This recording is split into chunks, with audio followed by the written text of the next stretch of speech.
Submitting to earthly authorities, Romans 13:1. The fifth commandment, it's about honoring our parents. And that's the commandment. It also tells us that we need to honor the authorities that are over us. For example, judges, policemen, politicians. Why is that? Well, the authority has been built on the foundation of the family.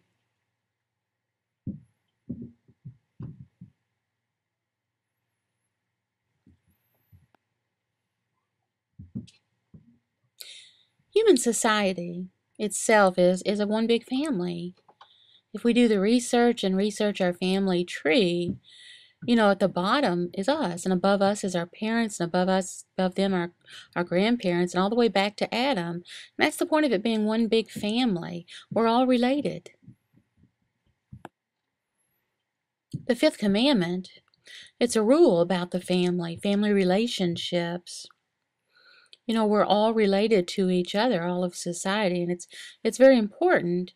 God made this special eternal family, and that means that we're all brothers and sisters in Christ. We're all in His family. He is our Father.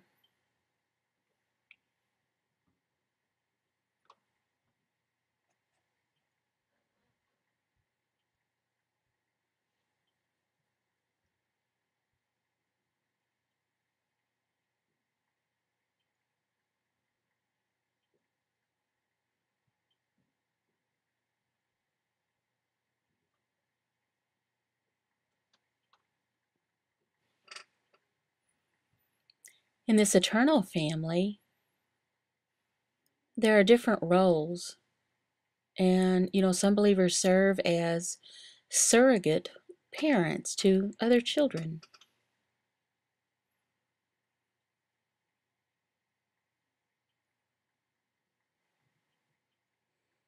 The fifth commandment says that we must honor those spiritual parents.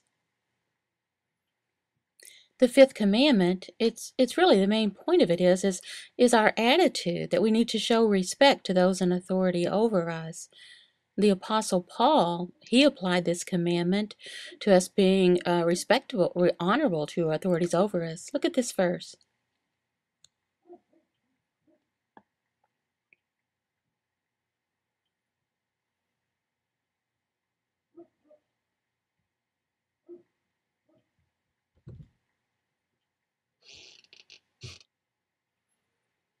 Verse 4, it says that parents should not cause their children to become angry. Instead, they should bring them up in the nurture and admonition of the Lord. Parents should try to make it easy for their children to obey them, not be too strict on them. That would make it hard for them, for their children to obey them, with love and with respect. Too hard. They could become frustrated and get angry about this. It's important for parents also to, to understand how that their children, what their needs are. Maybe these are things they're not even telling their parents about, but to look for these things.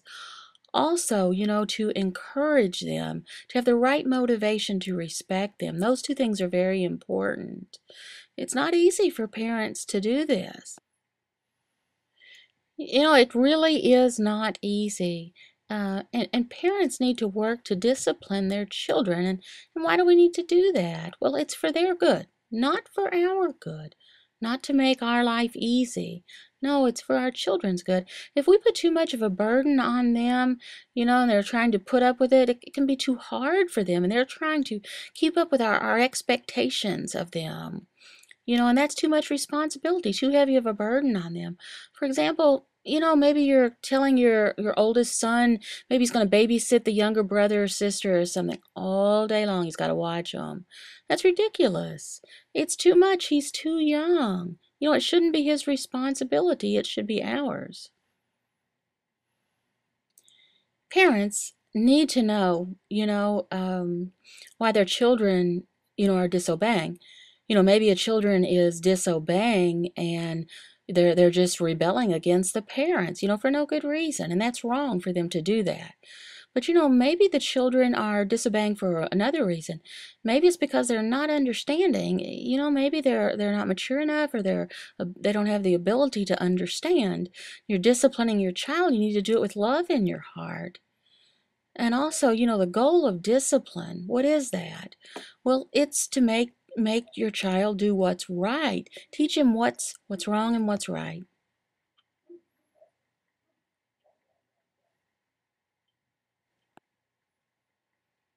It's important that the standard that you have, the rule that you follow this. Don't change back and forth your rule of discipline. For example, maybe you have a rule of a certain bedtime at 9 o'clock every weeknight. And but if you're going to change that through the week and say, oh, we're going to do it at 10 o'clock tonight, no back and forth to 9, keep it at the same time all the time.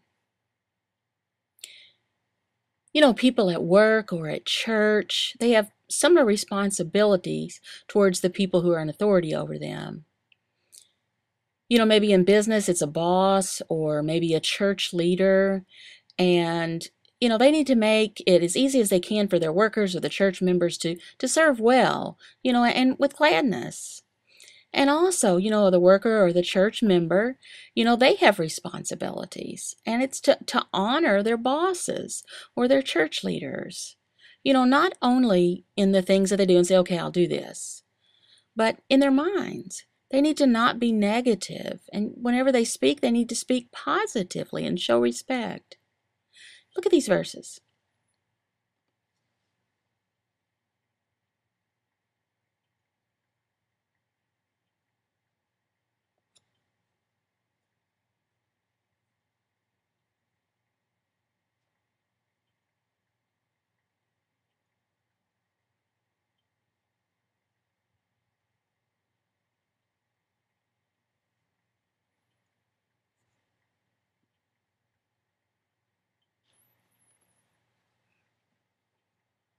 Now, how do we apply this to our Christian life? God requires that we obey our bosses and, people, leaders that have authority over us. It doesn't matter if we don't like them. We have no excuse not to obey what they tell us to do, unless, of course, that they're commanding us to do, anything that God forbids. For example, if they're saying, I want you to go and deceive somebody, maybe in business or something, and they're asking us to lie. Well, of course, God forbids it. We're not going to say okay and go lie for them. No, God forbids lying. We're to go ahead and to honor them, the authorities over us, and also ask the Holy Spirit to encourage us to stay motivated to serve the Lord and bring glory to Him through this. I've noticed that on Facebook, some Christians, they make fun of Obama. They don't have respect for our president. And for Obama, he has authority over us. God has put him in authority, and we all know this. That doesn't mean that we can't express that we, don't agree with everything that he says. No, of course we can do that. Sometimes we're not going to agree, but you have to understand you have to do it with the right attitude of respect for him. In Facebook, many people have left ugly comments about him, about his character, about his personality, and some things, some people have assumed that he's done wrong, and we need to be careful. We need to be careful that we're not listening to this and this. Be careful about that. Naturally we can disagree. That's okay. But our attitude is important. Some people have made ugly pictures making fun of him. Don't do that.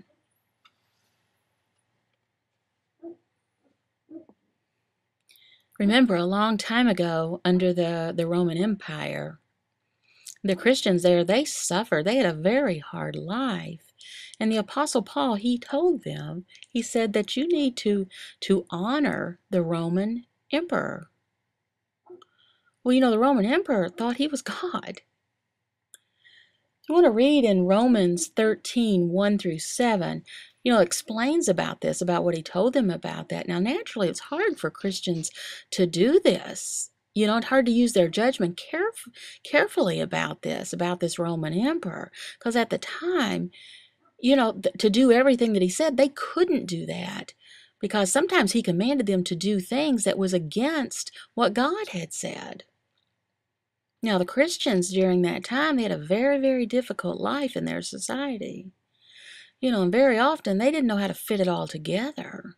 You compare that time with our time right now in our society in America, and ours is no big deal. If you want to know more, more about the Christians' life and their suffering under the Roman Empire in this, you can look into my old vlog that's written down here. Now, this doesn't have voiceover, but if for the deaf people that would like to know about this, coram deo.